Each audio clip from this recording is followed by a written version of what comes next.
you want to make more money. Okay, how do you do that? It doesn't mean that you have to be taking more trades. In fact, like if you're taking more trades, it's a higher likelihood that you're going to mess up. You have so many decisions you're taking per trade, you're going to become fatigued, right? One of the best goals you can do as a trader is just try and reduce down those unnecessary losses. Essentially, become more profitable, not because you take more profitable trades or take more trades. You actually become more profitable by taking less trades. It's like a hack. 3,000 people watching you live, watching whether you're gonna take a winner or a loser. And I literally tell my friends, I'm like, what do you do for a living? People watch me make money or lose money in live time. ICT, of course, he's a regular attendee in your live chat. How does that make you feel? It's surreal. It's added a whole nother layer of pressure. I would say, like, I wouldn't be nervous about taking trades at the beginning when he first stopping in. I was in a trade and he said like he was fading. I was long, he was short, and I was like, oh my god, what's happening? And it ended up like playing out in my favor for that time.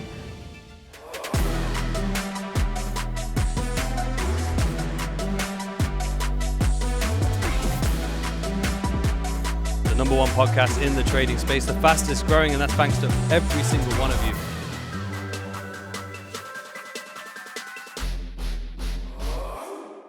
Before we get into this incredible episode, guys, let me tell you about how you can get a free trading plan to completely elevate your trading.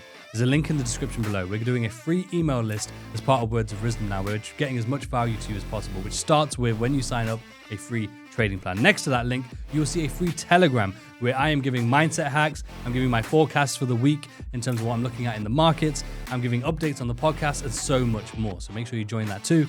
We're almost at 13,000 members at this point. Now with Alpha Capital, I'm also going to be giving away a free laptop, cash, iPads every single month just for being subscribed and having your notifications turned on the podcast. So make sure you do that right now. Now enjoy this episode. Welcome everyone back to the Words of Rizdom podcast. We are back once again. We're still here in New York, still the number one trading podcast in the space, the fastest growing thanks to all of you and our incredible guests. Talking of which, this guest I have been trying to get on the podcast for quite some time, and thankfully we have managed to make it happen. She is, I would say, one of the best, or the number one day trading YouTube streamer.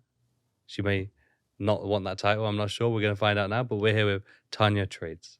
Awesome. What an introduction there. Thank you. Yeah, definitely. I feel like live streaming is definitely my title or what people put me in the genre as nowadays, right? I remember when you first started, it was incredible growth already. I think we were over 60,000 subscribers. I think you're going to absolutely continue to flourish and grow. What was the first mindset? We're going to get into your journey, I'm sure. But what was your mindset coming into streaming? Because there's not many people doing this trading streaming. Yeah, streaming is not so common in the space. For me, it was really, I wanted to be more accountable for my trades. I was starting to become profitable, but I was finding that I was taking these like low quality setups too often, where I had thought, okay, if I add an audience and add a little bit more pressure, I feel like I could filter out these trades better and then get better outcomes to cut out my bottom line. And that's pretty much, it has worked out pretty well for me in that regard. Because if I know if I overtrade or if I keep trying to like make a winner happen, I'm going to get some flack from the live chat audience, which you don't want to let it affect you too much, but that's also in your head. It's so funny. Like I've been doing it for such a while now, like since end of December, that I can tell what people are saying without even reading the chat, right? Because you've seen it before, like someone's fading you or someone's saying like, why are you doing this? Get out of the trade, get out of break even while you can and things like that. But you definitely need more conviction in taking your trades. You need to have more confidence, which then naturally you're going to take the higher quality setups. So yeah, that's how basically. How was it when you first started? Did you feel like a sense of more pressure when you first got started? When I first started, I think I had a little bit of pressure because actually my first day I had like 400 people watching, which I was like I was like, wow, I can't believe this. And then pretty much every day after that, I had like grown for like another 200 every single day until I hit around like 3,000, where it is now. 3,000 people watching you live, watching you whether you're going to take a winner or a loser. And I literally tell my like friends, I'm like, that's what I like. What do you do for a living? people watch me make money or lose money in live time. Mhm. Um, and I mean, it is really, it's been interesting because you kind of feel like you're almost like a professional athlete playing a game with an audience, and because everything's live there, there's no hiding anything, Mhm. and people like to see your reactions when you're even in the trade and your thinking process, and as it's retracing, they can see if I'm uncomfortable or not, or if I'm just in the state of flow where I'm like, it's okay if it retraces, it's okay if it stops me out. There's always another trade coming. And I like being able to sort of show my real life, like real time journey of my journey in real time with people, essentially. Um, it's all there, I know it's essentially. like just it's as probably as clear as it can get, in terms of being as authentic as well as a trader. Yeah. Nothing can be edited. It's completely live. You're taking your trades live. As you said, those emotions are live. One thing with streaming that I find is a common pattern is a lot of streamers, I think naturally because of the nature of like the platform, if you will, is some people get very animated, like they over animate things, which I don't think there's anything wrong with that either. But Yeah. I've noticed that you don't do that. I know people Yeah. have asked you to do it, I think, as well. And you're like, Yeah. why? Yeah, exact some people, yeah, people watch different people for different reasons. Mhm. You bring your own personality, you bring your own twist to it. You can try to kind of over exaggerate things to make it a little bit more spicy. Sometimes I do if a trade's like 90% of the way to the target, Mhm. then I wouldn't naturally do this, but I'm like, "Oh, for the edit, let me add in like, let's go," or like, I don't know, I'll start like singing or something or get Mhm. people pumped up for the trade, but yeah, I've also had some criticism and people like, this is so boring. I mean, yeah, trading is pretty boring. Like 90% of the time Mhm. you're waiting for your setup. You're a lot of the time I'm just talking about what I'm looking to see. And sometimes the market just doesn't give it to you in that way. Like I'm looking for this low to get taken out with a displacement to the upside. Okay, it didn't happen. So I'm not going to do anything. I have to wait for more price action Mhm. essentially. So you're just waiting and waiting until a setup occurs, or sometimes it won't happen, but I do typically take like 1 to 3 trades every session, pretty much. Yeah, I know that's one of your hard rules, right? 3 trades max. Yeah, well, I did have yeah, one time I did take 4 trades, but, Mhm. um, yeah, pretty much I would say even max, I would cut it out like 2 Mhm. because for me, at least, I am trying to go in the general direction of the, trend or the where I think the day will take us, and if I get like 2 stops in a row, um, I'm likely wrong. And I think that's probably something that I do pretty well is I can admit when I'm wrong and I don't keep trying to push my will into the market. I feel like that is an issue I had in the past, and many other people may have that issue um, um, where they just keep trying the same trade, even though the market has shown you it's not going that way. So you have to pause or you have to just take a break from the trading day because you have to really stop yourself before you become too emotional about it. And it can definitely override your cognitive thinking, right? Mhm. Because in your brain, there's like 3 levels. The first level is what you do without even thinking, right? So breathing, blinking, etc., just your natural body functions. The second level is your emotional level of your brain. So however you feel. And then the third level is cognitive thinking. And the problem is if you let that emotion rise too much, it's going to completely shut down your higher level of functioning in your brain. And which is why I call it the point of no return. Mhm. If you become too worked up, you can get blind to the market and you can all of a sudden your body's doing things in your mind and you don't even know what's happening, right? Like you're entering another trade right after you got stopped out because now you feel like you have to get a winner. You have to make that money back right away. And I think that is basically where a major point kind of happened that turned me way more profitable is where I was able to cut those leaks out of my bottom line, right?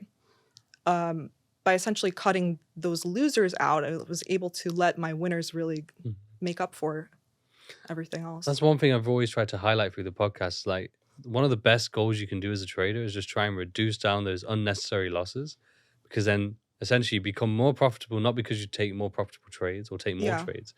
You actually become more profitable by taking less trades. Yeah. And it's just like, it's like a hack. That's like, if anyone wants a hack in trading, it's just Yeah. learning to reduce those losses, as you said. Yeah. because naturally you'll spend less time emotional, hopefully. And then Hmm. secondly, you'll, as I say, increase your bottom line without having to take more trades, which is, Right. I guess, every trader's dream. Yeah. Like, I definitely don't think like quantity over quality. If you literally reduce the amount of trades, if you're thinking about you want to make more money, okay, how do you do that? It doesn't mean that you have to be taking more trades. In fact, like you said, if you're taking more trades, it's a higher likelihood that you're going to mess up because now you're taking way more decisions. You have so many decisions you're taking per trade. You're going to become fatigued, right? Um, and that, yeah, if you're thinking about like just a simple plumbing situation, if you have a leak in the pipe, it's better to fix the leak rather than just put the water pressure higher, right? Yeah, You're going to get more water in a better way by just fixing the leak. definitely. Yeah. No, definitely. And what about handling losses when on stream? Yeah. Obviously, you got people watching you.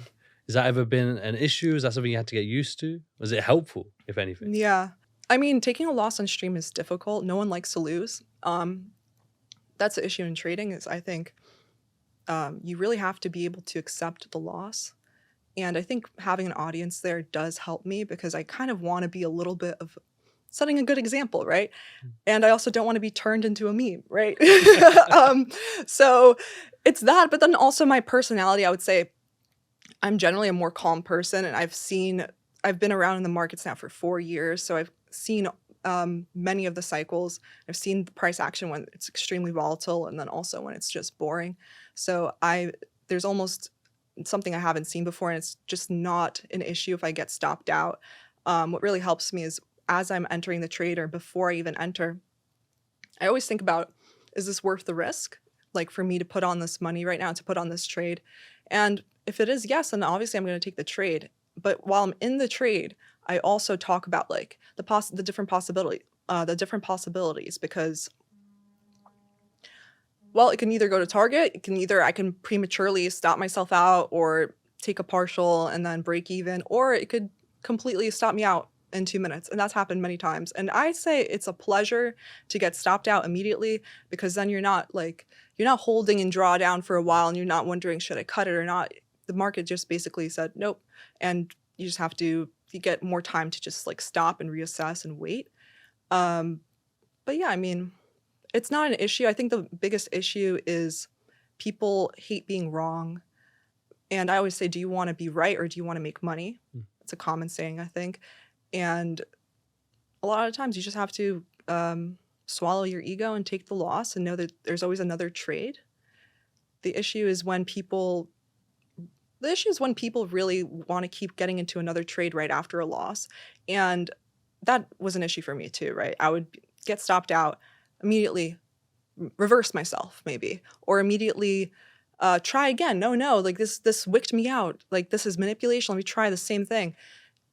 That was an issue where that's most of the time it's not gonna work out unless it breaks the structure with a displacement, and I'm sure like, okay, my stop was where the market structure will shift, then I will probably flip biases and go for the other trade in the other direction. But other than that, typically you need a little bit of cool down between trades. And like one of the strategies that I literally use is as if the trade is coming close to my stop loss, right? There's nothing to do if I set my stop and take profit. I will put my hands up, like I say, hands off the mouse and let it do its job. Like you don't want to prematurely cut it just because it's coming close to your stop. Or, you know, or you don't want to become fearful as it's almost at your take profit and you want to give it like a couple more minutes and it'll get there, right? You don't want to get too scared. So I think that it's important to have some like real-time strategies while you're in a trade. A lot of people don't really talk about that. They're always just like, just be cool, you know? And it's like, okay, what are you gonna do? Like, oh, just accept the risk. Like, okay, well, what are you actually gonna do in that moment when you're starting to feel angry and like you know your anger is at like a level 3 out of level 10? I think it's really important to actually map out your emotions and really know yourself. You have to, because you're trading yourself in a way when you're trading the market. If you're starting to feel yourself become tilted, you have to actually put in some real-time strategies of how are you gonna kind of unwind before it gets too late, right? Before it comes to the point of no return of where your mind is completely overrun. And that's what I use. I use a couple of real-time strategies. Another one I use is every day I have like an alarm in the middle of the session that goes off. It's like at 10:15 in the middle of the New York AM session. It just says mental game reminder. And it sort of allows me to just recalibrate no matter what. Because by the middle of the session, I'm like, either I stopped out or I didn't take a trade yet. Trade could have ran it without me, or I'm still waiting, or I'm in a trade. And it just takes a second to sort of become a disruption and remind myself, okay, like if I'm not even keel right now, like let me bring myself back to baseline. It's kind of like a centering technique. Yeah. Just sort of a reminder, because even if you are angry in that moment or you're starting to feel the emotions heightened, it's just there to remind you and bring you back to center. Yeah. Remind you to sort of just do what is necessary as you know per your plan. Yeah. One thing I found interesting with what you were saying there, though, is that you're going through this whole process and you're explaining it, no doubt, whilst you're on stream, etc. Yeah. Would you say the stream not only has an accountability aspect, as we've already discussed, but more so it's kind of like an educational thing too? Because all the people watching are getting to see someone actually trade and what it goes through. And even though some people might say, oh, we want it to be more entertaining, but you're actually showing them what the reality of trading is like. And people don't get to really see that too often. Yeah, I get a lot of people that want to know more about ICT, and then it's pretty much a way to see how someone forms a trading plan in real time. Because there are days where I come in and explain, okay, I'm bearish this day. I'm only looking for shorts. Or I come in, I'm like, okay, I'm neutral. Or I talk about what I'm looking at before the market starts, and they see the whole thought process from the beginning, making the trading plan and actually following it or not following it, and learning. They can even learn from my own mistakes, and then how I carry on after the trade. But yeah, I think it's a good way, because a lot of times people learn best from someone that's just like 1 or 2 steps ahead of them in the journey, rather than having a mentor that might be far removed from that area of where they are right now, or they might not remember exactly how it felt in that moment. So they can see exactly like what's going on. Yeah. I think streaming definitely bridges the gap between like education and reality, because most people want to sort of see, how did you do that? That's one of the common questions I always see when I see, let's say, like charting video, like a case study, for example. Right. The biggest thing is like, but how did you see that in real time? Yeah. So then when you're streaming, it's like literally, as you said, you're breaking it down. Like, here's my bias before the market's even like ready for me to take a trade. Now the market's moved towards that bias, and now I will do X, Y, and Z that I planned out. And you heard me talk about 20 minutes ago, whatever it may be. And I think that's so helpful. I think it's so powerful to traders, because, as you say, like people like have the idea of trading. Yeah. They probably think it's just that crazy exciting thing, and you're just like printing money. And then when they see a live stream like yourself, for example, where you are consistently and you have these processes, you're talking it through. Yeah. I think it's incredible. And I think that's probably a huge reason why you've accelerated the growth in such a massive way and had such an impact. And how does that feel, though, like knowing that you're having this impact on so many other people out there? Let's take a break for a minute there, guys, because I want to tell you about the #1 prop firm in the world, and that is Alpha Capital. Let's get straight to the point. You want a prop firm that consistently pays out, that has its own strong infrastructure, meaning its own technology and its own brokerage, which means that you get the best platforms to trade on, as well as having institutional experience as its founders and leaders. Now, let's just quickly look at the Discord here for the payout proofs. You're talking 6 payout there, 7 payout there, first payout. Look at all these payouts in the Discord. Make sure you go check that out. Now, you can get 20% off all your challenges with Alpha Capital using the code RIZ. That's capital RIZ. 20% off thanks to the podcast and thanks to Alpha Capital. Go secure your challenge today. Now, Alpha Capital has also joined the future space. Alpha Futures has launched and is here today. Now, they are revolutionizing the space by offering the very best drawdown in the entire industry, including the 100K accounts and 150K accounts that they offer, and that's at 4%. Absolutely insane. On top of that, Alpha Futures does not trail your equity high or low for the day, meaning that if a trade goes back to break even, you do not have a chance of losing your account because of that. That's thanks to Alpha Futures. On top of which, they have no buffer zones or 60-90 rules on withdrawals like other prop firms in the future space have. Alpha Futures is here to revolutionize the space with the same team behind Alpha Cap. So make sure you use my code again, RIZ, all capitals RIZ, for 20% off your futures challenge. The links for both the cap and the futures will be in the description below. Check them out. Secure your challenges with the very best. Alpha Capital and Alpha Futures. Now let's get back to the episode. I don't know. I don't really think about it too much because there are people that do like tell me like you have such a big audience and stuff. I don't really think about it in that way, I guess. Like they're kind of just like my little family, my little community there. I'm like, good morning, everyone. What a happy Wednesday. Good morning, my beautiful people. Let's look what the market did during London and Asia. And we just like kind of go about business.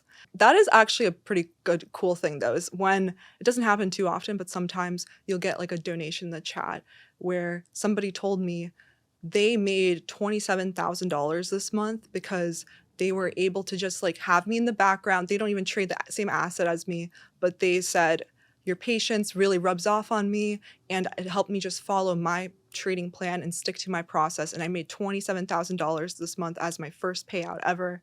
Thank you. And I'm like, woo, I actually just got chills because I was like, that is actually incredible. Like if I could just have a little bit of an impact in that way, in making someone calm down a little bit during the market, because in itself, trading is stressful, right? When you're seeing these candles print, especially very volatile action, they're printing huge ranges, you feel this sense of stress. And if I'm there maybe in the background saying, oh, I'm not really like, NQ is really going to the moon right now. Oh my gosh. I'm very much, if you've tuned into me, I'm kind of like, oh, the market's going up now. It's going up without me. It's totally fine though. I missed that trade, or I didn't, I like to say is just because you miss a move doesn't mean you missed a trade, right? If it didn't develop according to your plan, if you're waiting for a run on liquidity and it didn't do so, or you're waiting for it to come back to this retracement and it didn't come to your limit fill, then so what, you just wait for the next trade. It doesn't mean that you missed the trade. You didn't miss anything really. And you have to kind of keep that in the back of your mind so that it doesn't affect your next one going through, and it's not going to affect you seeing the next opportunity. So, and that's what I kind of say these little reminders, mostly to myself, but it's to the audience too. And yeah, and I just know what I went through as a beginner, especially. It's when you first start trading, it's very foreign. You don't know exactly how this asset is moving, and you want to get to know this new market cycle, right? Because a bear market is totally different than a bull one, or when we have higher ranges, or if we're just stuck in consolidation, it's totally different. And a lot of times the market can surprise you. Well, you have to just embrace the volatility, embrace the uncertainty of the situation, and just kind of go with it, I think that's so powerful what you said there, though, in terms of like there may be a move, but it's not a trade. Yeah. Because it seems simple, right? But when you think about it, so many traders just don't think in that way. Every move is like, I could have got into that. Yeah. I think that's such a huge issue, is that people are like, oh, how could I make money off of that move, instead of, oh, did that move present my model? You don't have to be part of every single move in the market. In fact, it's probably going to confuse you if you are. You don't have to, it's basically you're forcing yourself to be in a trade every single time. And it's just not going to happen that way. Sometimes the market just goes straight down and doesn't provide you with a retracement to your point of interest. And you have to be okay with that. You have to be okay with letting the trade go and just waiting for the next opportunity, because there's always another bust. There's always another trade coming towards you, Definitely, yeah, because it's always the case when you see a big move or a lot of volatility, you always assume as a trader, or naturally you think, I've missed it, there's not gonna be another one like it. But there's, from streaming alone, there's trade opportunities consistently available. Oh yeah. Like there's been times where I thought the market was going to go higher, it didn't give me the entry, and I'm like, oh well, and it keeps going up, and I get kind of annoyed. But then then the next week, oh, we took back that entire move, and I was part of the short, And I just say, like, there are so many people that were FOMOing after this move, and you see we're back to where we started. Yeah.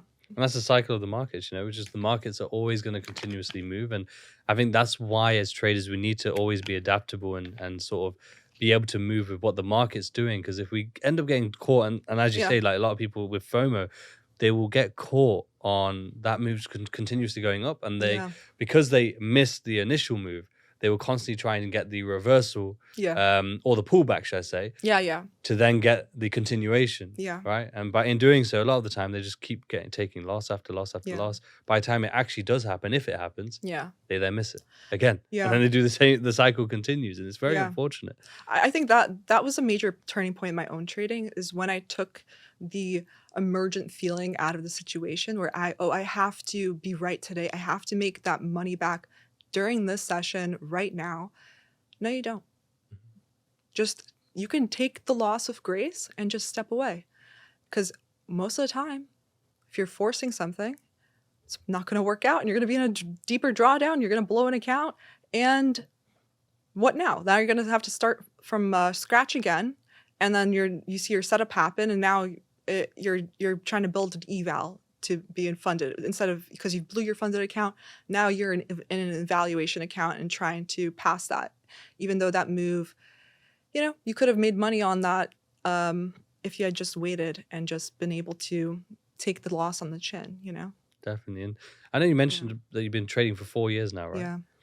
Tell us about those early days. Like, how did you even come across trading in the first place? So I started trading in June 2020. I had just graduated from college in biomedical engineering. And during that time was the COVID lockdown, and essentially the field that I wanted to go into, which was clinical research, they were just not hiring because it was essential personnel in hospitals only. And I already had Robinhood in like 2019. I knew what it was, so I did more research on it. I found Humbled Trader on YouTube. I really liked her. I started off in small caps. And if you know, during 2020, that was just a massive bull run when there was 0 interest rates and everything just kind of went up. Like, you could be a beginner and make easy money in that market. And that's sort of what happened. Then I moved on to larger caps, and then I moved on to options as well. And then the market sort of like became a little harder, right? And I was giving back money, and I had actually tried out a mentorship with someone that had like 20 or 30 years in the industry. Mhm. And they had sort of like their own live stream, essentially, or their own room. Mhm. And they showed literally their positions, and it was essentially kind of like a signal service in that sense, because you could hear him talk about getting into something, and literally on the screen it would ding as he would buy something.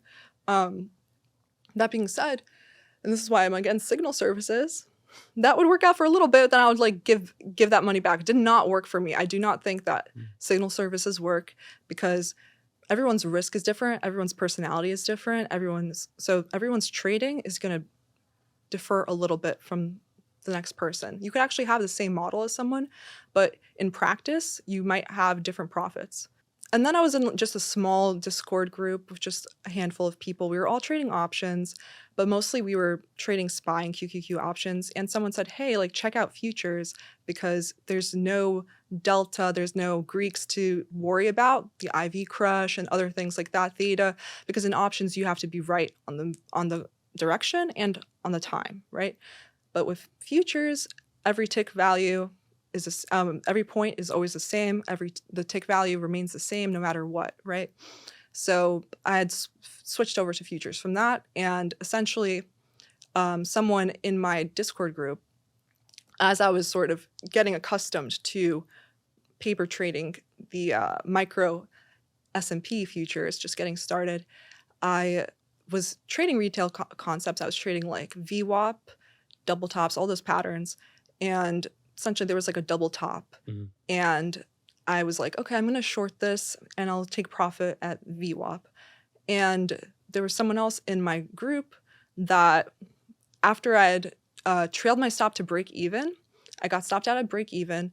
And then he said, okay, I'm entering now, after that it retraced to my break even. And then it actually worked out in his favor. And I was like, how did that end up happening? Because at that time, I wasn't really profitable. I wasn't really finding much success with my trading. It was very much break-even trader, and he said, "Oh, I'm trying out this new strategy like called ICT Concepts. Check out his like mentorship. Just started in 2022. This is like end of March 2022." So I like came in very skeptical and I watched it through, and I think it really just gave me the structure, if anything else, of like how trading should be. With I understood like how to have a trading plan at that point, but no one, including like that other service I was part of, ever talked about like the importance of risk management, the importance of knowing when to put on risk and when not to, or like when to cut risk. And that is really what's going to push your trading forward after you have a profitable edge, right?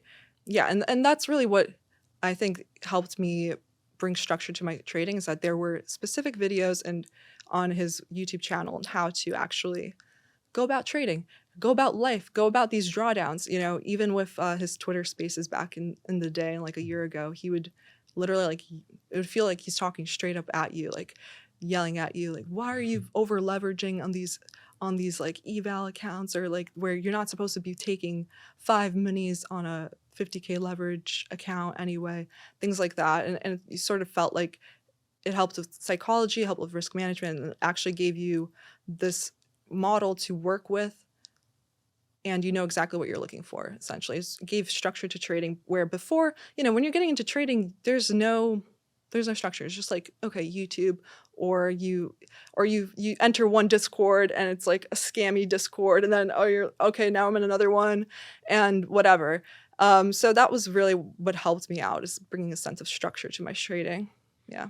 I love that. It's such an interesting journey, like especially in the beginning. Yeah. Like, do you feel like if COVID wasn't happening, Yeah. you would have just gone into the job that you'd obviously trained for, and then that would have been I think that's exactly what probably would have happened. I mean, my other friends, it took them like a year to find a job, or they just went and did a master's degree. And that was kind of hard for me, because in the back of my mind, I was like, oh, am I making the right decision here? Like, should I have done a master's degree in the sense of that? And I just kind of did my own little master's by teaching myself through YouTube. If you can call that, if you want to call that. And you know, during that time, it was a little bit in the back of my mind, like, am I making this right decision? But that's sort of, I always like kind of brought myself back to like, that's comparing apples to oranges. Like, that's not what I wanted to do anyway. And I do want to say though, that having that degree in the background, you're like, oh, it's okay, this is my plan B. I want to say that was not really good for me, because it gave me like a mental crutch in the background, where like, it's okay, like if this doesn't work out, like I'll just go into here. It wasn't until I had actually thought of like, okay, let me actually look at jobs, right? Because there was a point where I was like, okay, I'm going to I'm going to run out of money soon, or whatever. And I essentially a couple of years ago went to the library with my friend who just finished her 2 years master's, and she was looking for jobs too. And I was like just looking at these descriptions, and I was like, oh yeah, I don't think I can do this. I have to make this work. Like, I have to make this work. And that was where that mental crutch like basically went away, because you're sort of, there's only one way out now, right? It's only up. Like, if you just have that mindset, like, this, I really need to make this work, then you're actually going to put in more effort, and you're going to have a sense of urgency, right? Whereas before, you're kind of like, this cannot work out, it's okay, like, or whatever. It helped my parents out, I'm telling you. It helped my parents out with their anxieties. But for me, it probably didn't. And that's where it really, I think things just started to take off, because I started to take it way more seriously, essentially. Essentially, it's like you take away that you're doing it almost in like cruise control, because you have this backup that's potentially there. Once you remove that urgency, that drive was just so much stronger. But like, as you mentioned, your parents there, what were their thoughts, obviously, coming into trading? Right. So pretty interesting. I mean, my mom didn't really like it, because, well, they had actually put aside money for my college when I was like younger. Like every like couple weeks they put like $100, right? And like essentially they lost all of that in like the 2008 or 2009. And uh, so my mom had a sour feeling about it. Like, and then after that, they kind of just like put money on the side because essentially they had put that money.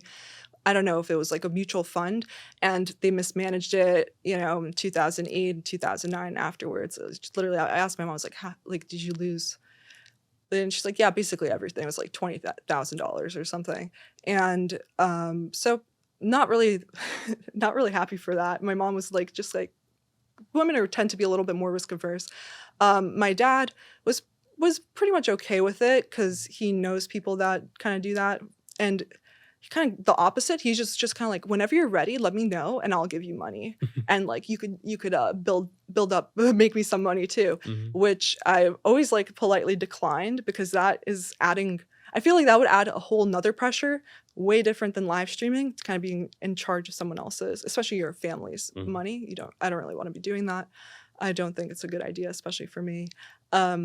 The thing that really helped them was, that I had that engineering degree, and I also thankfully went to school. Like I got a full ride to school, so I was very fortunate in getting that scholarship, and that really helped me afterwards and being flexible because I was not in debt after college, which in America, many people are in a lot of debt. So that gave me some flexibility, and it gave me some flexibility in the fact of like, okay, the money I had been from other internships during college and other clinical research that I did, and I was able to kind of like use that as some savings. And then after that, I kind of just, instead of going to biomedical engineering, I kind of had like a bunch of odd jobs. I even walked dogs at one point. I was like a personal assistant, a tutor, anything that would kind of give me flexibility to do trading, because I just knew I could not do the 9 to 5.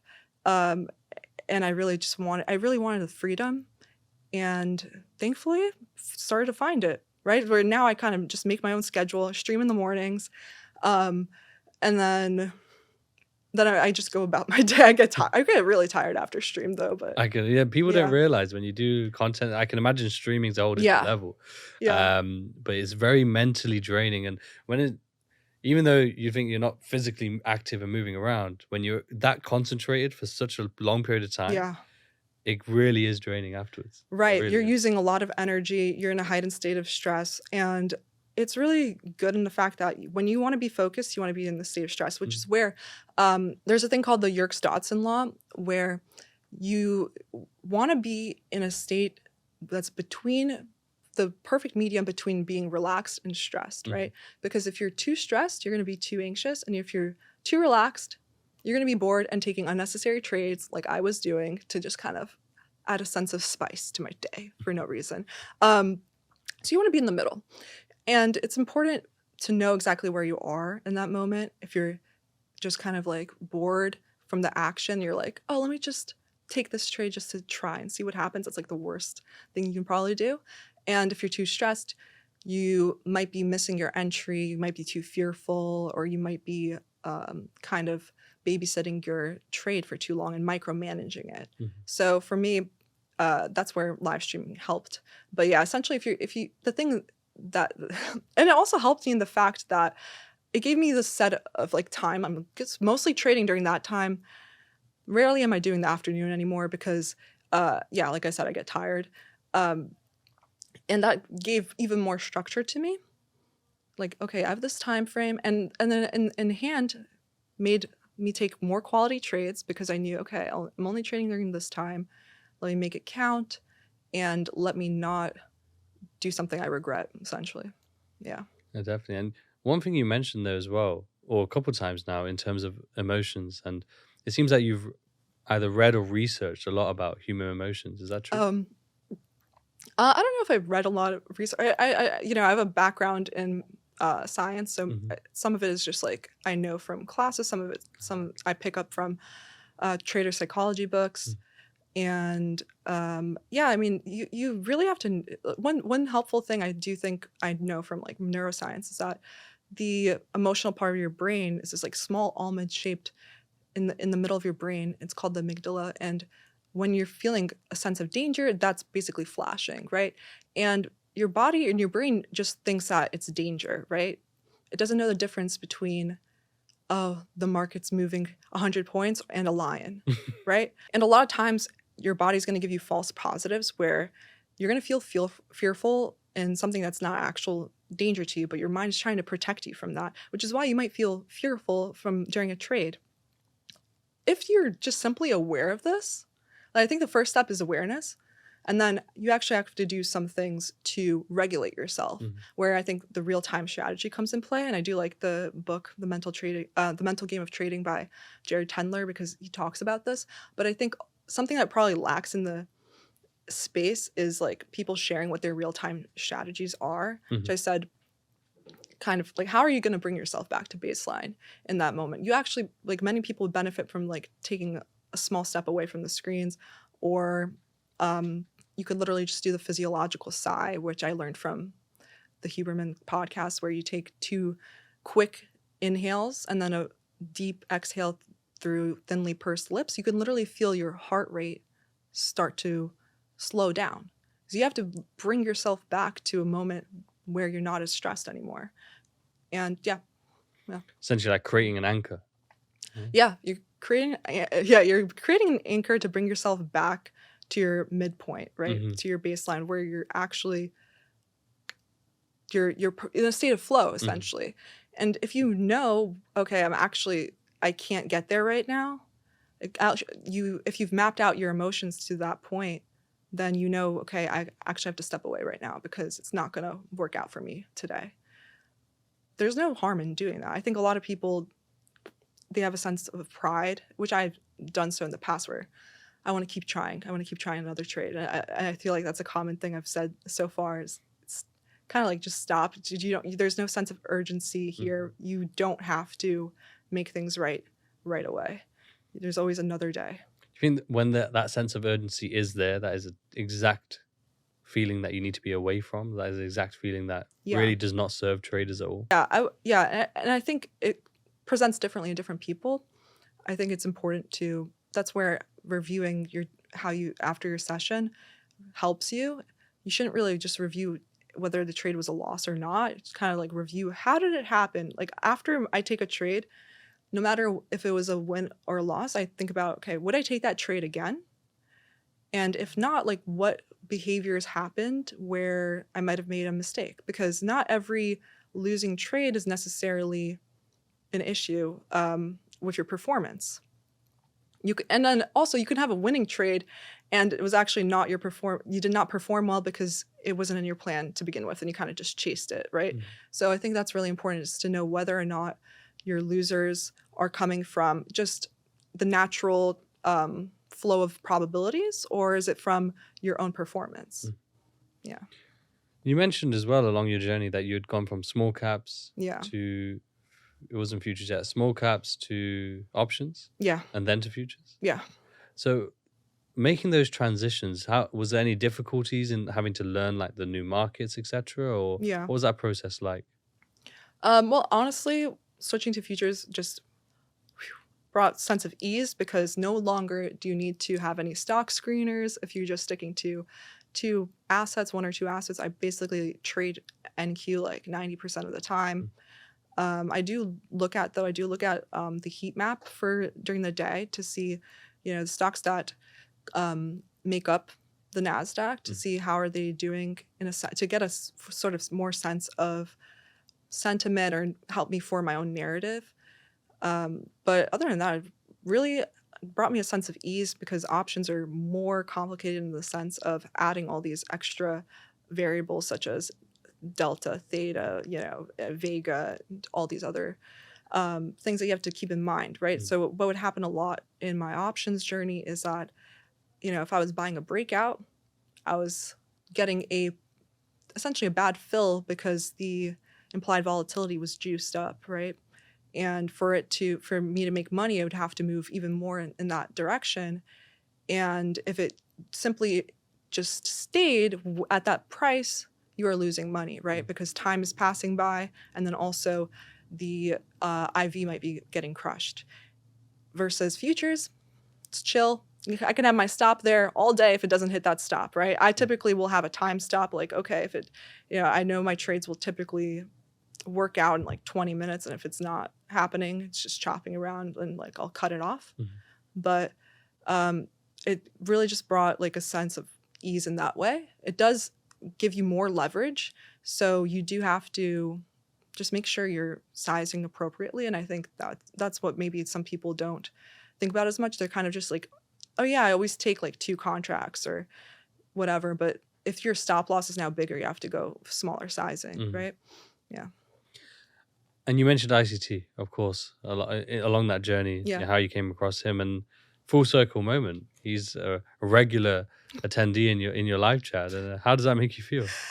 It's pretty surreal. It's very interesting. It added a whole nother layer of pressure, I would say. Like, I wouldn't be nervous about taking trades at the beginning when he first stopping in, but I would in front of him. And it's quite the dynamic. Like, I'm sure it's interesting for him where, the mentee is taking the trades and the mentor is watching whether or not, like, hey, is that going to, he's watching whether or not I'm executing correctly. And then also he says he likes to watch live streamers for entertainment, and he likes to see the emotions that they go through. And he's said to me, like, he's like, I could see exactly how you feel in your eyes, or people like to say like my eyebrows, and I'm very animated in that sense.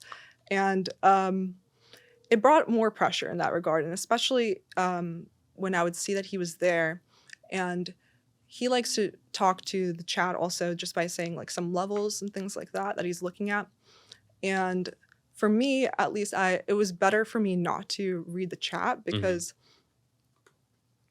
it's better for me to go along with my own analysis, even if it might not be his own, because I'd rather just like fail on my own and then reassess. And it would be like if I came in neutral in the day and he kind of like said mark out sell side, we could hit that level, but the thing is, like, you don't know how we're going to hit the level. And I like to establish like a narrative. There's bias and there's narrative, right? Bias is like the direction you think the market's going to go in. And then narrative is how are we going to get there, right? And there are days where I'm like, okay, we're probably going to be a choppy way there. It's probably not going to get there in a straight line. Like a low resistance liquidity run is when there's lower lows and lower highs if you're bearish, right? And everything just follows structure in that way. And it's really easy if you're in that short. There's not much stress there, right? It goes to your target with ease. And then there's also high resistance liquidity runs where we're going to take out a swing low, and then we're going to take out the swing high that created that swing low before going lower. And we're going to stop some people out if you're trailing your stops too much, or just naturally it's going to not deliver cleanly, right? And so that would maybe influence my trading a little bit. But since then, I've essentially don't really read the chat until sort of the trade's done, essentially, right? Because you can't possibly, trading is not a team sport. You can't possibly have like even 2 people work on the same trade if it's your own money. So you don't want to really have like 50 people chime in about where they think and have that as a major part of your trading. And that's where actually he's helped me. He's definitely given me some advice in terms of like live chat and like when like and how to just stay even keeled with that. Don't let live chat really influence you too much, and just minimize it when you're in a trade, etc. Because you could easily get distracted. That's another thing, is I realized when I wanted to be distracted subconsciously, because maybe I'm neutral and the market's kind of ranging and I'm bored and I kind of want a distraction, and I'll let them kind of influence me. And I don't know, I think it is such a full circle moment where he said he's proud of me, and like things like, oh, I remind him of his daughter, and it's just like, it's definitely something I did not expect to happen, but it's really great to see his support, right? Because that just like, when you're sort of in a drawdown, or when life gets a little bit tougher, you like remember your community is supporting you, and your mentor himself is supporting you as well. So, yeah.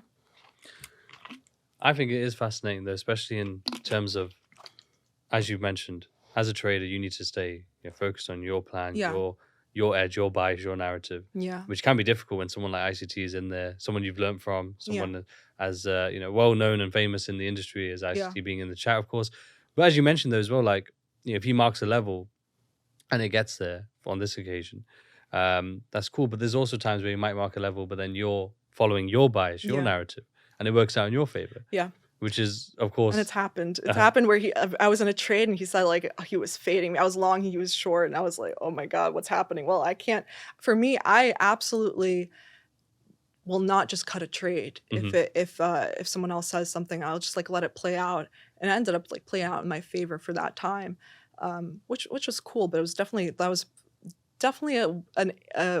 my performance during that time. I like to rank it like A, B, and C game, and if you're letting someone else's input sort of disrupt your flow, you're kind of like on a B game level, right? And I do like to think about my performance after every stream, like, okay, was I kind of in flow without anything, or did I have a lot of mental anguish during that trade, or did I have to actually fight past that to stay in that trade? But yeah. How important is that to your ongoing success and finding success in trading? Right. Like monitoring your essential emotional flow and sort of monitoring your performance, and ranking it. Like how important has that been? Do you track it in a certain way? I do track it in the sense of after the trade's over, I think about whether or not I would take it again. I do track things such as like how long was I in that trade for, and then how much resistance or no mental resistance I had during that trade, because the best trades are really the ones that you've been pretty chill during the time, right? You're not like so anxious about it, versus as time goes on with more fatigue, you might start feeling a different way or performing a different way.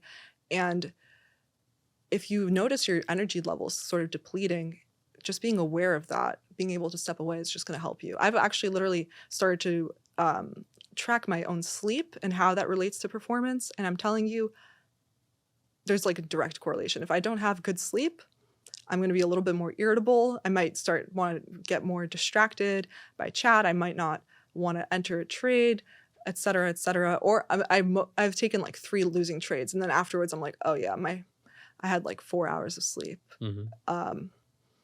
And there's definitely a correlation there, No, definitely, because I've felt that as well. Even just whether it's podcast wise or just general day to day, whenever you lack sleep, irritable, you end up having an argument with your partner or your friend just over something nothing, where if you had the sleep you probably wouldn't even think about it. And let alone trading, where you have to be so focused and on point, lacking sleep or even food or just like these basic things that really trigger us and put us on edge.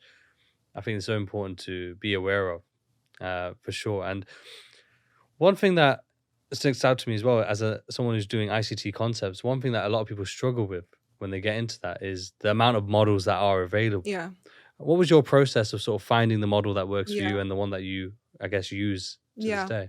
Let's take a break for a minute there, guys, because I want to tell you about the best trading tool on the market, TradeZella. The reason why TradeZella is the #1 trading tool that every trader needs is because you can do backtesting, automated journaling, trade replay, in-depth analytics, and so much more.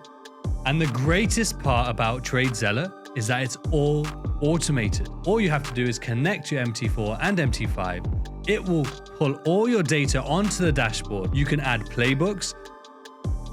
You can just add notes. You can add images from your trades, and you can get the insights that is necessary for you to progress as a trader. Now, TradeZella is for absolutely everyone. Whether you're a crypto trader, whether you're a Forex trader, whether you trade prop firms, it is for absolutely everyone. And that is why thousands of traders have signed up using my link here through the podcast. Make sure you use the code RIZ10 for 10% off your monthly subscription, or WOR for 20% off your yearly subscription. The link is in the description below.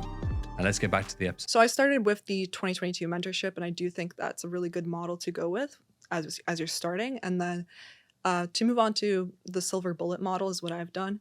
And with that, I mean, I'm sort of just like looking at the direction of where I think it's going to go. And I do have multiple different entry models, but it's important to just stick with one at the beginning, whether it's just going to be like a fair value gap, an order block, a breaker block, whatever people want to do, a unicorn, and just stick with that. And then as you're gaining more experience, then you might add some little other models to your arsenal, but it's not necessary to have too many models, right? I like to just kind of stick to this one. I like to look at market maker buy models or sell models as well, and in the terms of like how I'm going to find the bias for the day, or even like in a lower time frame.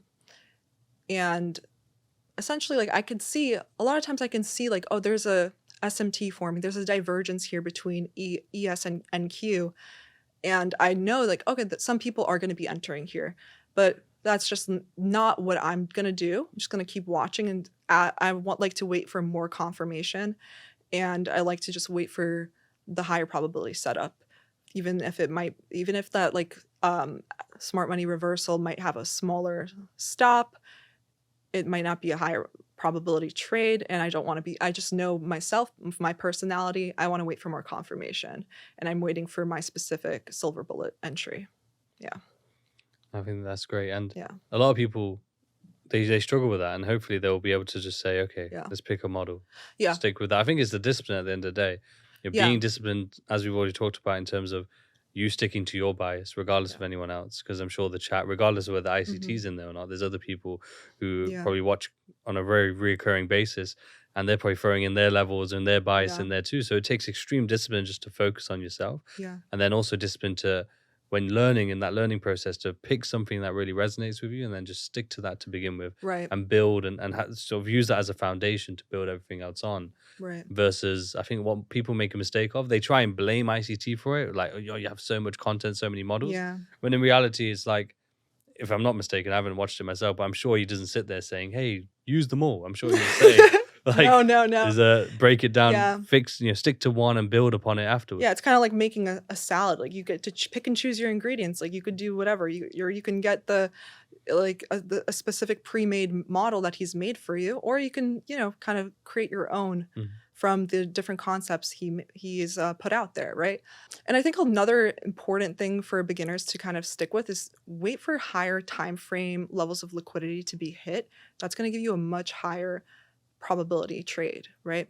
My best trade was definitely waiting for a weekly level to be hit, and then waiting for that market structure shift on like a 5-minute time frame. A larger time frame is going to give you higher probability of the trade working out. And that trade I made $34,000 because we hit this weekly order block and fair value gap, and there was just a void there, and we saw a clear shift in market structure, and happened during like Asia because there was very high volatile news during that night, and just held that and was able to get really, really high risk reward on that trade. If you're just waiting, this is the issue, is that beginners really want to be in as many trades as possible, thinking that that's going to make you more money. But if you're waiting for your A+ setup, and you want to be more like a sniper than a machine gun in that sense, and getting that, making it worth your while, right? Making it worth your risk is important. Yeah. Very important. And highlighting the higher time frame levels, I think is so important, because even as you use lower time frames to trade, right? Yeah, I do, because it at this point it's kind of like I'm streaming, and sometimes I do, and you could probably go and track it, and I've tracked it myself. Those are where I'd probably get some losers, and there is a little double-edged sword there. Sometimes I do get bored, and I'm like, oh, let me just take this for the stream anyway, and it's just a small stop or whatever, and yeah, it's going to be a lower probability trade because we just took out a 15-minute high that isn't really any higher time frame high. You want at least maybe like a London session high, or a daily fair value gap, or a weekly level. Those are going to give you the best trades, essentially. Yeah. Because I think that's the important part to highlight, is that most people assume that when you talk higher time frame, it means trade higher time frame, when in reality, you can talk higher time frame, have a higher time frame bias or higher time frame level, or something that you're focused on the higher time frame, but you're still trading the lower time frame. It just means you put yourself into a higher probable scenario versus just on focusing on that lower time frame. And I think it's also good that you highlighted that as well, because even if you weren't streaming, I think it's a very normal thing where you just get caught up on the lower time frame sometimes, and you might in your head kind of tell yourself, oh, it's a 15-minute high. Yeah, and then it's a very natural thing to do, and I think that's where your practices come in of Yeah. reflecting and journaling, and being able to collect that mental data too, to Yeah. recognize, oh, okay, I already know that 15-minute high probably wasn't the best. Yeah. But why did I feel emotional? And I think that's where your exercises really come in, and a lot of traders could hopefully benefit from doing the same, because everyone talks about journaling your trades, which is obviously very important, but it's also very important to journal your mindset and sort of what your mind and your thoughts were like going Yeah. through that process. Yeah, because like you could have just made a mistake on your buys because you were focused on the lower time frame. That's an actual mistake in your performance. When I started out my streams, I'm like always on the 15-minute to start, never starting the day just on the 1 minute, right? Because you can get caught up in thinking this is a 1 minute liquidity sweep. Let me just like take this in the other direction. Oh, you had 15-minute lows nearby, and bam, you just got stopped out because of that. Just waiting and looking at waiting for at least a 15-minute liquidity purge for me is where I'm looking for trades. And then, yeah, you refine. It can even be a daily fair value gap, etc. You refine and you wait for that displacement. It could happen on the 15, and then you refine further within that 15-minute fair value gap. You're looking for that 1 minute entry. And it's not that complicated, A lot of people, they're overcomplicating ICT concepts, and they're trying to add too many things into the mix. And it's like, okay, just stick to like 1 or 2 things and make that your specialty, and you're probably gonna be fine. Yeah. And just be okay with missing the other opportunities if it's not part of your trade, right? I think that's probably. Is that ever best something way to that make money. you struggled with in terms of trying Yeah. to be perfect? I think a lot of traders, yes. unfortunately, are constantly trying to be perfect, Yeah. and they see all these models and think, if I learn all the models, I'll never miss a move. There's people that trade ICT concepts in my chat, and they're like directly fading me sometimes. And sometimes it works out, sometimes it doesn't. And I can tell you exactly when and when it doesn't. And I could tell exactly when they're doing it is whether or not we're in a high resistance liquidity run, then probably that silver bullet, that second distribution down to that second low is not going to work out. And the inversion fair value gap will, because it's going to go for that swing high. If you're short, like it made a swing low that took out that first level of liquidity. Well, now it's going to go and take out that high that made that swing low. It's kind of like a seek and destroy environment, right? Versus if it's a high impact news day, it's CPI, which my favorite day to trade for sure. I would outrank. If you track your performance and know when you are more likely to make money. Like I know my best weeks are always like the 3rd week of the month. My worst weeks are typically the 1st week of the month during the NFP weeks. And I know specifically, okay, I'm sizing to half my size during the 1st week of the month.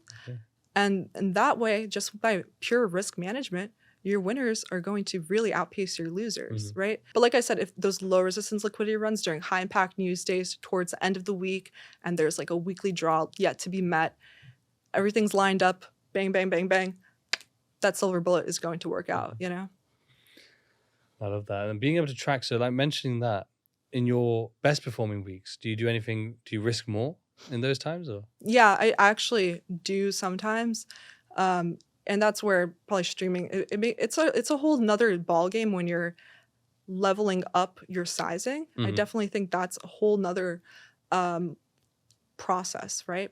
Because you're, like I said earlier, you're heightening all those senses now of your amygdala, essentially, because you're now in a new environment. You're risking more size.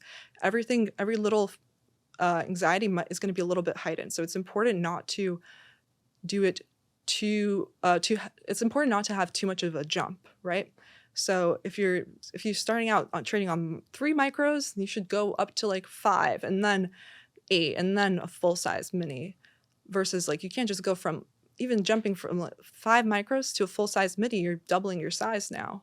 You have to be pretty strategic about that in itself. And that's where I started trading futures. I literally started trading like 2 or 3 micro S&P at a time, making or losing like $150 per trade. Versus now maximum I'll pretty much take on stream is like 3 minis. But even to get to that point, that's a pretty large leverage. you can make a lot of money even on a micro, especially in the current market we're in right now. We're making these huge ranges. You can make like $1,000 on 3 micros because we're just doing we're just having like such a big move, right? Yeah. And I think it's important then to size down. If your stop's going to be wider, I've noticed my stops, I typically like to keep below 20 points on NQ, really maximum 25. Now I've had to like widen them to like 45 points sometimes. Wow. Although I do not like to do that. Sometimes, you're getting these 1-minute candles that are like 100 points. You either stay away or you have to size down, or because if you're sizing up and there's higher volatility, you're now adding these like 2 things to the formula that are new, 2 different independent variables that are going to change your performance. You want to just do it incrementally. You want to expose your brain, expose yourself, do exposure therapy like little by little, and then you're going to actually be more able to take it. Yeah. I think that's the failing of a lot of traders, is either not only in the contract size or risk amounts, but also even capital size.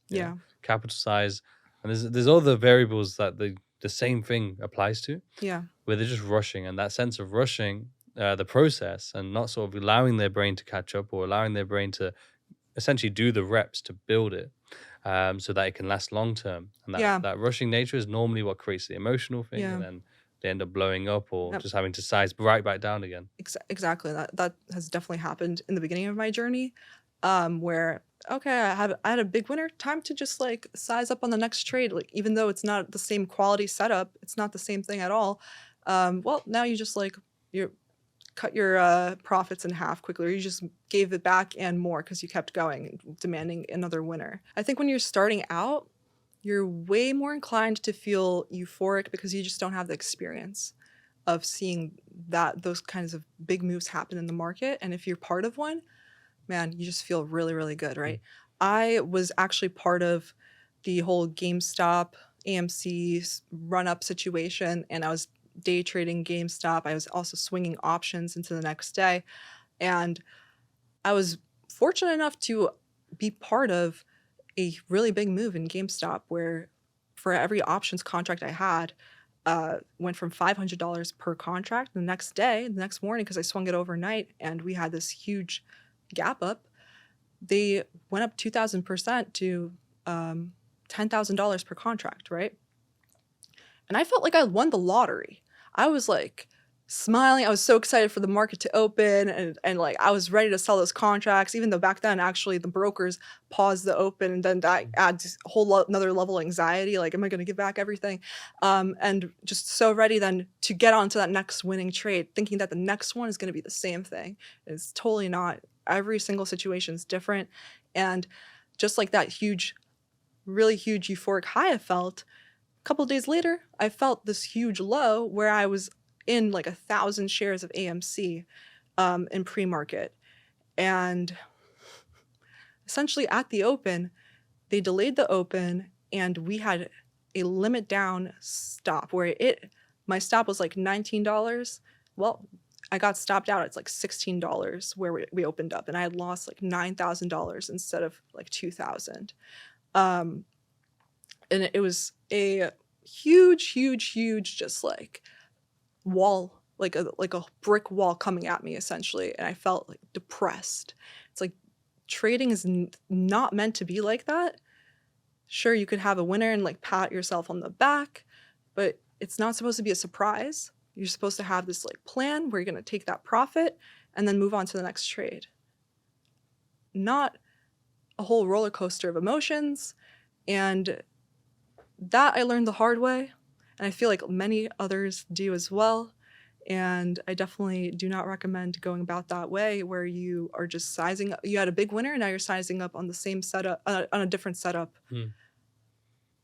That's not a reason to be sizing up, No, 100%. And I think a lot of people unfortunately do that. But as you said, I think majority of people unfortunately have to go the hard way. Like, it's unfortunate because you'd think that they would hear people and everyone, not Yeah. everyone shares it, but a majority of people do share that as part of their journey, that Yeah. they just sized up a bit too high, too often, or too early, should I say.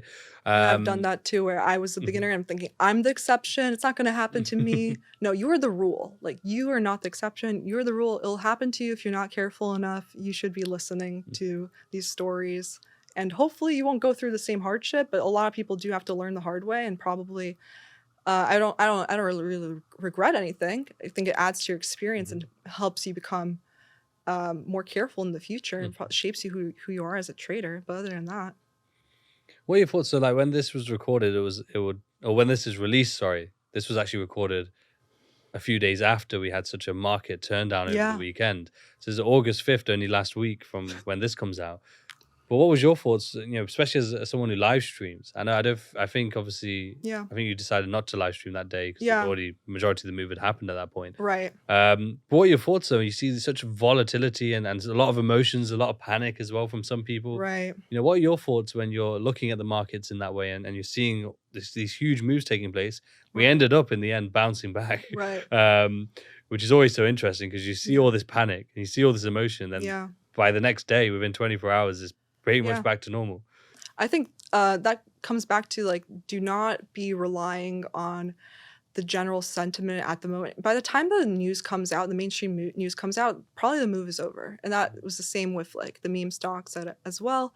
And you really just have to, it's really a whole thing of experience. Like, I've definitely seen huge ranges like that back in the day in, like, 2022 during the bear market.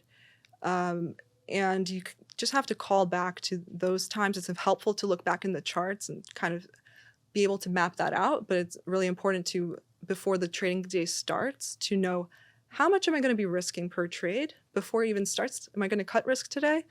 And then have a sense of how many contracts you're going to be taking if you're sizing before you even get into the trade. And it really is about not letting that affect you too much, even though everyone else seems to be freaking out. If you're not freaking out, then you're actually able to make some good decisions, hopefully, right? That's exactly it. Like, if you're ever in panic, I always say that, or either panic, emotional, or if you don't know what's happening as well, step back. Yeah, I want to say that, like, if you don't know what's happening, it's okay. No trade is a trade. A lot of times, I would say, like, 50% of the time, I probably don't know. Like, I'm just waiting for more data. Sometimes you have equal highs and equal lows on both sides, and you're just waiting for one of them to get hit and potentially give you a reversal. I'm always waiting for the reaction to the level. Are we closing above that level with another displacement for a continuation? Or are we just wicking it and then having a reversal? There's, like, two different ways. If you just wait, sometimes it needs to just generate more liquidity, which is when you have those, like, choppy sessions. And then also having an idea of if you have three large down days in a row, go back to the charts and, like, see. Typically, smaller ranges come after larger ranges, and then again, like, large ranges come after smaller ranges. So you can also be ready for a reversal or perhaps a smaller range day because the previous day took a major liquidity level on the weekly, right? I always love trading. There's so many, like, intricacies to it. Like, as part of it, as you said, in terms of streaming and having a live audience, do you ever feel pressure to turn up to stream? Like, because you have, like, a certain schedule of, like, I'm trading, say, Monday to Friday. I don't know if you trade every single day, but do you ever feel that pressure? Like, is there any days where you really don't want to, but you kind of push yourself to do it? Yeah, definitely there's days like that. Typically, I think I stream, like, 4 times a week. Mondays, if it's a Monday with no news, I pretty much skip that day because a lot of times Mondays tend to just, like, be rangy and set the tone for the week. And I I do way better towards the end of the week, essentially. There's definitely been pressure to, like, show up, and especially, like, on a day where I say I really enjoy CPI days. And if there's been a time during the last CPI day, the day before I took a couple losses, but they were small. And I'm like, okay, well, this is my game. I'm ready to I have to make a win. it gives you definitely a little bit sense of pressure and nervousness. Almost, I'm saying like there tips the scale. And I definitely do feel that in the background. And in the sense of there's been times where I've kind of like skipped stream and I didn't really announce it because, like I said, we already are gapping down like 2% during Asia, and I don't really believe that there's going to be such a, like, most of the moves over. And then people do message me like, where are you? We miss you, come back, etc. I'm like, oh yeah, like I feel sometimes obligated where yeah, I am like impacting some people's like day where if I'm not streaming, maybe I don't know, like I don't know exactly. Just feel But, lost. like, yeah, They they just feel feel lost they about miss you. me, and I'm like, oh yeah, I love you guys, like, but like sometimes I need a break too, and but like we talked about, like, it can really give you a lot of stress, and if you're in the state of stress for a really long time, it's really not good for your immune system actually. And I do have a friend, her mom worked in finance for Lehman Brothers back in the day, and she suffered from an autoimmune disorder because of just being stressed out all the time. And it's really important after your session's done to have a cool down to bring you back to a relaxed state, because if you learn the best from being in a heightened state of arousal while you're doing your action, while you're learning, while you're trading. And then what's equally as important is afterwards, you want to come back down to the relaxation state. So then your body and your mind can actually store it into your brain, which is why sleep is so important, right? That's equally as important. If you're just like cramming all the time, it's really bad to be just sitting at the screen for the entire 9:30 to 4 p.m. That's definitely, I've done that before. Not my best performance there, and also just super fatigued at the end of the day, right? Not even knowing what just happened, kind of just like you just stuck around the whole day watching the candles print, and you didn't really learn much from that, did you?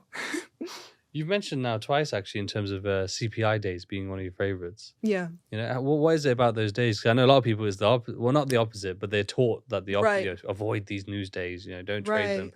So how come they're your favorite? Well, I avoid the 8:30 release, but my favorite is during 10 a.m., where there's oftentimes there's a certain set of things that have to happen where the weekly draw on liquidity is not hit yet. And let's say Tuesday made the high of the week, Wednesday we broke structure. Hey, during Thursday we retraced during that high to that higher time frame level, and now we're offering a lower time frame reversal on the 10 a.m. during 10 a.m. Those are just the highest probabilities. Now we're going to go down to the weekly draw. Everything's in order like that. That's when you have the best trades. Like everything's on your checklist and it works out in the higher time frame.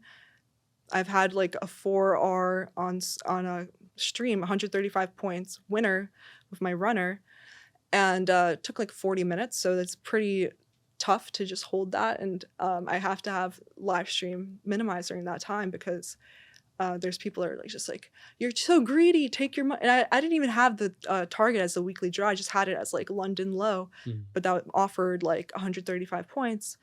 But I know I want to do this. I want to stick to this plan. Trading is really all about sticking to the plan. And I'd much rather do that, get stopped out, rather than not stick with it and see it go to my take profit. And that's really going to put a damper on those on that profit curve, right? If you're not letting your winners run, then what's the point? Yeah, that's true. It's very, very true. Yeah. Especially if that's something, it might not happen straight away, but Yeah. it's definitely something that as traders we develop towards. Yeah, like But- there's definitely like I definitely there's like two different mindsets where people are like, just take that small profit, be consistent about it, higher win rate, etc., or let your runners run, let yourself get stopped out if it doesn't work out, and your winners will take care of it. I think that there's different situations for different types of outlooks, right? I do think that those like large impact news days, like I mentioned, those favorite days, I'd rather just let the runner run. Yeah.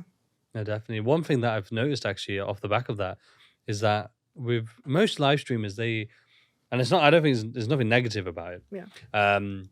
I think a lot of it might just be the pressure of live streaming. Yeah. But they are very much like, in terms of risk to reward, our multiple or just the length of their trades is very minimal. It's like, very small.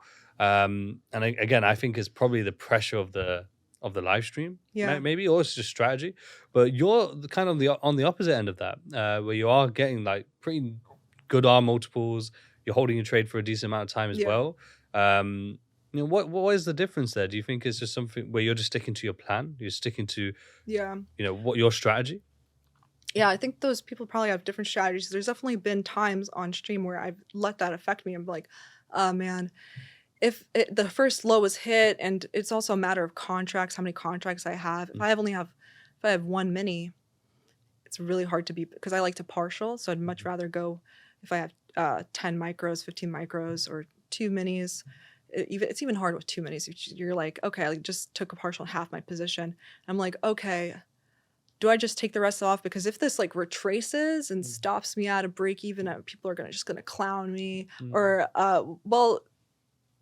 at a certain time, you just don't care what people think because you know your own model over time. Just the same as you're not gonna care if you got a couple losers in a row. If you got a couple a losing streak of like 4 losing trades, and people start saying like you're washed. You don't care because you know that your winners are gonna really take care of it, and your risk management's gonna take care of it. But I think also on the opposite end is you kind of want to. Sometimes on the opposite end, sometimes you want to have a big winner for the stream, and you're like, oh, I gotta get this. This is the time to do it, and this is my time. You can add more pressure to that, and then sometimes maybe hold too long. Or that's definitely happened to me where I'm like, you find when you try and plan it, it doesn't work out, but when you don't plan it, that's when it actually ends up happening? I don't know. I haven't really looked at that too much. But then there's definitely been times where I can tell we're in a choppy environment, and I have a stop, but we didn't reach the stop, and the price action's showing me it's probably not going to work out. And I do get a little bit stubborn. I'm like, I'm just going to let it take the full stop, even though I probably would have saved myself money because I'm just A, stubborn, or B, talking through your process out loud is going to actually delay your actions sometimes. And sometimes in a quick market, or sometimes NQ is just not going to, by the time you're thinking to take the trade off, it's like too late, your stop's hit. So it's a double-edged sword. I do think it works more in my favor than not.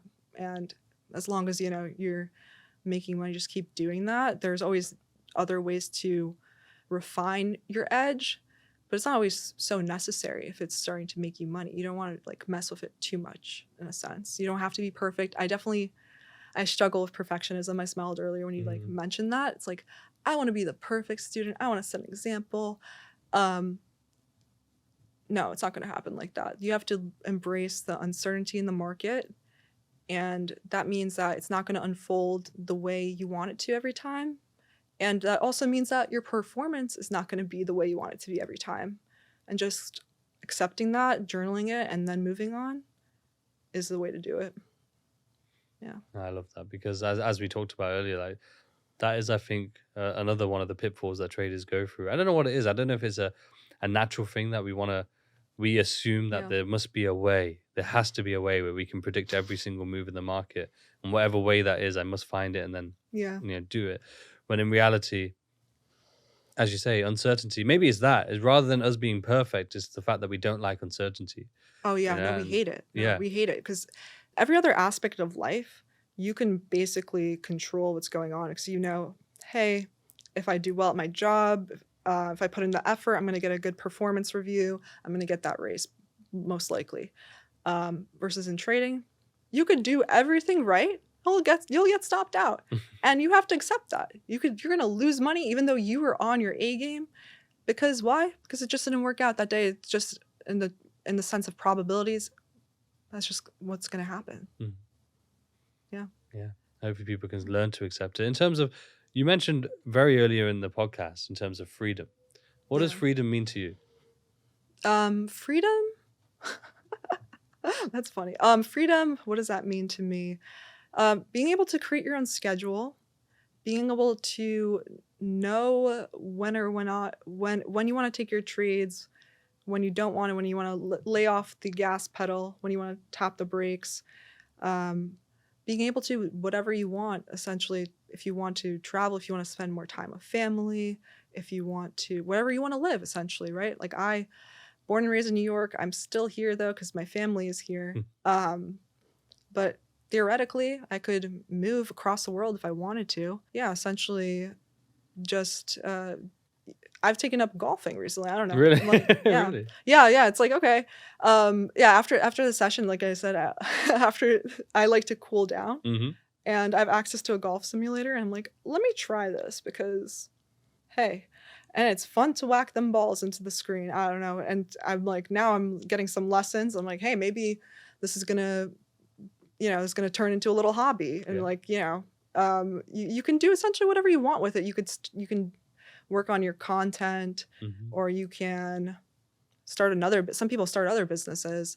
I'm sort of just getting the hang of things where I'm just like, all right, let's see where this goes. Mm-hmm. Just the opportunity to choose what you want to do is really everything, because a lot of people are tied to someone else telling them what to do with their time. And just that in itself, being able to be flexible and make time with your family or go on a trip or do anything you want in regards to business. I mean, trading makes it possible for you. Yeah. Definitely. No, so many people get into trading for that very reason, to Yeah. a lot of the time get into something else, which I always find a bit strange, in the sense that trading, I feel, requires that number one priority, right? And then the things come afterwards, but it can work. I think, yeah, once you get to a certain level, Mm. I think that that's when probably it starts to work out Yeah. for you, because if you know your model like the back of the hand and it's really just boring for you to be trading, it's not much of there's no resistance, and then you're able to do other things and have trading take a background to your other priorities. Yeah. But for me, I'm definitely not there yet. Like, trading is like so much focus. 100%. Would you say, to finish up, from this podcast, there's been so many gems, but one really stood out to me in terms of your knowledge when it comes to psychology, how insightful you are to yourself and your performance. Yeah. If you could just think of like a tip or some sort of advice you would give to the trading audience out there for them to sort of look into their own psychology or track their own performance, what would you tell them? Yeah, I would say you need to, after your trading session's over, just like you're journaling your trades, you should map out your emotions, because most of you are feeling some kind of emotion, and then map out what you did wrong if you did a mistake. And after that, put in a real-time strategy. It's just like 3 steps. Yeah. Love that. Well, Tanja, thank you for being with us today. I know we finally got one done. Hopefully we'll do a part 2 in the future, maybe even a roundtable. It's been an absolute pleasure. Everyone at home, drop a comment with your biggest takeaway from this episode. I know there was plenty. There'll be other episodes on screen, so make sure you check those out. Links for Tanja will be in the description below, so make sure you check those out as well. And until next time, everyone, take care.